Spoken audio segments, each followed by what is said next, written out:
Iran Israel চলমান যুদ্ধে আমরা মুসলিমরা কোন পক্ষ নিব? কেননা ইরানি মুসলিমদের আকীদা ও আমাদের আকীদার মধ্যে ব্যাপক পার্থক্য রয়েছে।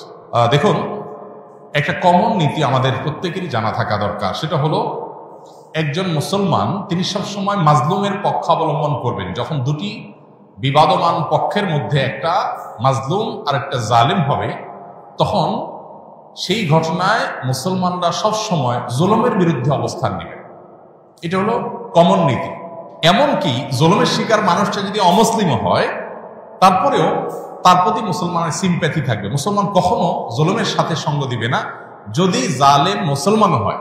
অতএব আপনার সাথে কোনো মাজলুমের যদি আকীদাগত মতপার্থক্য থাকেও, সেই মতপার্থক্য আপন জায়গায় থাকবে, সেটাকে আপনি রাখবেন, এবং বিরোধিতার জায়গাটাও আপন জায়গায় থাকবে। কিন্তু এত সত্ত্বেও যদি সে জুলুমের শিকার হয়, তাহলে আপনি জুলুমের বিরুদ্ধে অবস্থান নিবেন।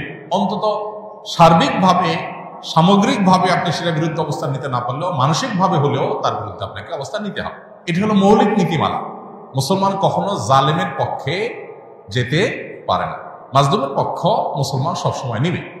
এক্ষেত্রে সূরা রোমের যে ঘটনা, সেটা আমাদের জন্য একটা বিশেষ নির্দেশনা হতে পারে।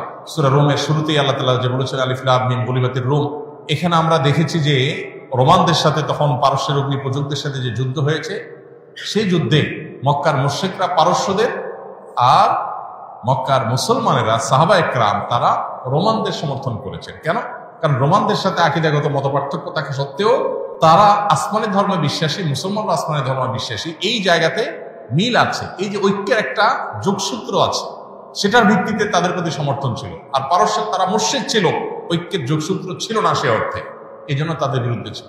অতএব আজও আমরা ওই মূলনীতি মাথায় রেখে অনেক আহলে কেবলা, অনেক আপনার মুসলিম আছেন যারা হয়তো বিভ্রান্ত, যারা হয়তো বিদআতে লিপ্ত, কেউ কেউ হয়তো শিরকে বা ইসলামের গণ্ডি থেকেও খারেজ, বাট বাহ্যিক দৃষ্টিকোণ থেকে আদর্শ সময়তে মুসলমান মানুষ মনে করে পরিস্থিতি বিবেচনা, বিশেষ করে তারা যখন জুলুমের শিকার হবে, তখন জালিমের পতন চাওয়া বা তাদের চাইতে আরো বেশি জুলুম যারা করছে তাদের পতন চাওয়া বা তাদের ব্যাপারে আপনার যথাযথ অবস্থান গ্রহণ করা, এটা মুসলমানের, একজন দায়িত্বশীল মুসলমানের কর্তব্য। সেই স্ট্যান্ড বা সেই অবস্থানটা আমাদের এক্ষেত্রে হতে পারে। এছাড়া এটা তো ঠিক যে সিরিয়া যুদ্ধে ইরাকে বহু সুন্নিকে তারা হত্যা করেছে, নির্মমভাবে হাজার হাজার লক্ষ লক্ষ সুন্নিকে তারা হত্যা করেছে। মূলত পৃথিবীতে মানুষের পাপের কৃতকর্মের প্রায়শ্চিত্ত মানুষকে করতে হয়। বিশেষ করে জুলুম যদি করে কেউ, তাহলে জীবদ্দশাতেই তার প্রায়শ্চিত্ত করতে হয়, আখিরাতে তো আছে। এই জন্য জুলুম থেকে আমরা সবসময় নিজেদেরকে বাঁচিয়ে রাখবো, কোনো যুক্তিতেই আমরা জুলুম করব না। এমনকি যুদ্ধক্ষেত্রেও নবী সাল্লাল্লাহু আলাইহি ওয়াসাল্লাম আমাদেরকে জুলুম করার পারমিশন দেন নাই, অমুসলিমের সাথে আল্লাহ তাআলা জুলুম করার পারমিশন আমাদেরকে দেন নাই। অতএব যেই জুলুম আল্লাহ নিজের জন্য হারাম করেছেন, হাদিসে কুদসিতে আল্লাহ বলেছেন, ইন্নী হারামতু যুলমা আলা নাফসি, হে আমার বান্দারা, তোমরা জেনে রাখো আমি নিজের প্রতি নিজের জুলুমকে হারাম করে রেখেছি, ফালা তাযালামু, অতএব তোমরা একে অন্যের প্রতি জুলুম করিও না। এটা আল্লাহর কথা, হাদিসে কুদসি তিনি বলেছেন। সো জুলুম থেকে আমরা হাজার মাইল দূরে থাকবো, আমার দ্বারা যেন কারোর প্রতি অবিচার না হয়। কারণ জুলুমের পক্ষে যারা থাকবে তাদের পতন অনিবার্য, আজ হোক আর দুদিন পরে হোক। ইসলামিক দলের ওরা কি বাধ্যতামূলক কিনা, নির্দিষ্ট দল না করলে কি মানুষ কাফের হয়ে যাবে? ভাই, এগুলো হলো বিভিন্ন আমাদের ভাই ব্রাদারদের বাড়াবাড়ি। বিভিন্ন ইসলামিক দলের কর্মীরা তারা তাদের মতো করে অনেক কথা বলেন, যেগুলো আসলে না কোরআন হাদিসে আছে, না তাদের দলের নেতারা তাদেরকে ভাই বলেন। এরকম অনেক ভাই ব্রাদার আছেন যারা এই ধরনের কথাবার্তা বলেন।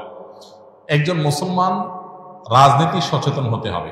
ইসলাম এবং মুসলমানদের কল্যাণ কোন দিকে, অকল্যাণ কোন দিকে, এইটুকু বোঝার মতো ক্ষমতা একজন মুসলমানের মধ্যে থাকতে হবে। এবং তিনি ইসলাম এবং মুসলিমদের কল্যাণ, নিজের দেশ, মাটি, মানুষের কল্যাণ বিবেচনা করে তাকে সিদ্ধান্ত নিতে হবে। তার কোনো সিদ্ধান্ত এটা যদি কোনো খারাপ মানুষের বা ইসলাম মুসলমানদের প্রতি বিদ্বেষ পোষণকারী বা ইসলামের ব্যাপারে অমনোযোগী মানুষের এগিয়ে যাওয়ার পথকে উন্মোচন করে, সে আল্লাহর কাছে দায়ী থাকবে। এই জন্য তার রাজনীতির সচেতনতা, তার মতামত এবং ভোট প্রদান, এগুলোর ক্ষেত্রে অবশ্যই দায়িত্বশীলতার পরিচয় একজন মানুষকে দিতে হবে। কিন্তু একই সাথে দাওয়াতি কাজ করার জন্য, ইসলামের মানুষকে আহ্বান করার জন্য অনেক প্ল্যাটফর্ম আছে। ইসলামী দলগুলো সেরকম অনেকগুলো প্ল্যাটফর্ম, অনেকগুলো দল, অনেকগুলো প্ল্যাটফর্ম। কেউ কোনো প্ল্যাটফর্মকে বেশি উপযোগী মনে করে সেই প্ল্যাটফর্মে তিনি কাজ করছেন, সেটা পলিটিক্যাল হতে পারে, নন পলিটিক্যাল হতে পারে। এটা আল্লাহর কাছে নাজাত পাওয়ার জন্য যথেষ্ট।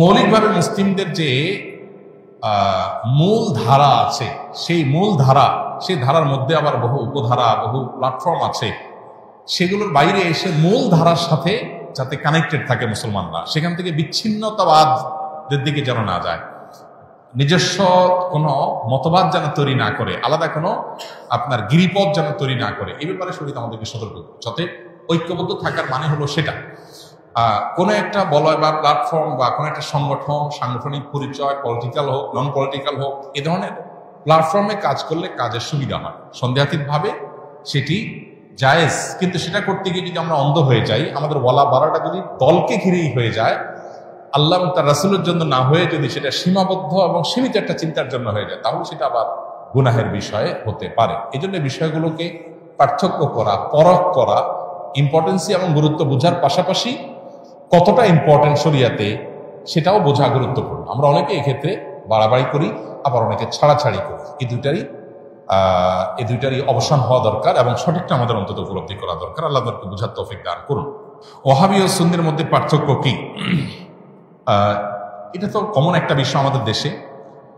সৌদি আরবের আব্দুল ওয়াহাব নজদীর অনুসারী যারা, বিশেষ করে যারা বেদাত এবং শিরকের ব্যাপারে একটু বেশি কঠোর এবং সচেতন, আমাদের সময় তাদেরকে ওয়াহাবি বলে মানুষ চিনি। যদিও ওয়াহাবি হওয়াটা কারোর কাছে গৌরবের, আবার কেউ এটাকে গালি হিসেবে দেয়। আবার এর বিপরীতে যারা আহলুস সুন্নাহ জামাতের অনুসারী বলে দাবি করেন নিজেদেরকে, তারা নিজেদেরকে সুন্নি হিসাবে পরিচয় দেয়। তাদের ব্যাপারে আবার ওয়াহাবি পরিচয় বা ওয়াহাবি ট্যাগ যাদেরকে দেওয়া হয়, তাদের দৃষ্টিভঙ্গি হলো যে এরা বেদাতের ব্যাপারে অনেক বেশি তারা আপনার শিথিল এবং বেদাতে অনেক বেশি লিপ্ত। এখানে অবশ্য বেদাতের সংজ্ঞা পরিচয় নিয়ে নানাবিধ মতো পার্থক্য আছে।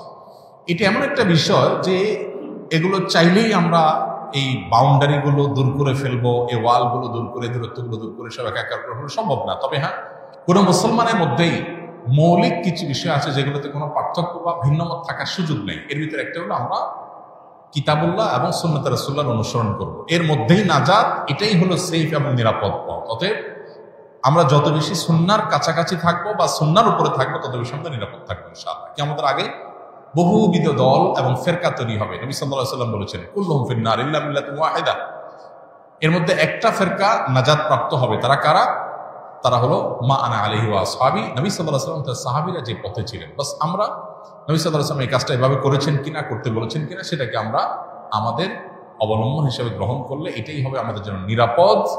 ট্যাগ, নাম যাই দেয়া হোক না কেন, অতএব সেটা হলো আমাদের কাছে মুখ্য এবং মূল বিষয়।